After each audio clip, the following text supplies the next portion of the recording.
Teksa temperaturat maksimale në vend gjatë kësaj jave pritet të arrijnë deri në 36 gradë Celsius, pishina e vetme publike në kryeqytet, ajo e Gërmisë qëndron ende e mbyllur.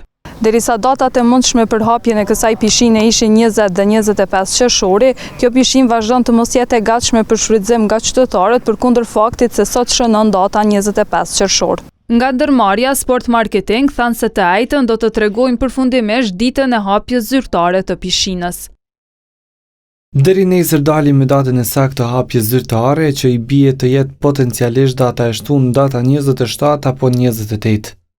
Kryeshefi Bardh Krasniqi tha se ndërmarrja ka bërë përgatitjet e nevojshme për mbushja e pishinës me ujë, po merr kohë.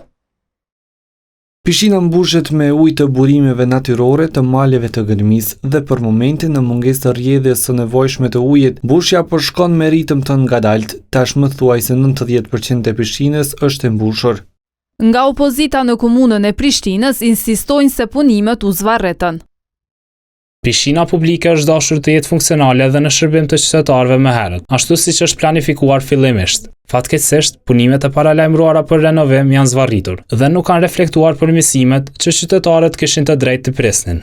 Disa punime si rregullimi i shkallëve do të vazhdojnë edhe ditëve në vijim, mirë po në to do të punohet jashtë kohës kur pishina shfrytëzohet nga qytetarët. Vitin e kaluar kjo pishinë ishte hapur më 28 qershor, ndërsa çmimet e biletave dhe këtë vit do të mbesin të njëjta, nga €2 për fëmijë dhe 4 për të rritur.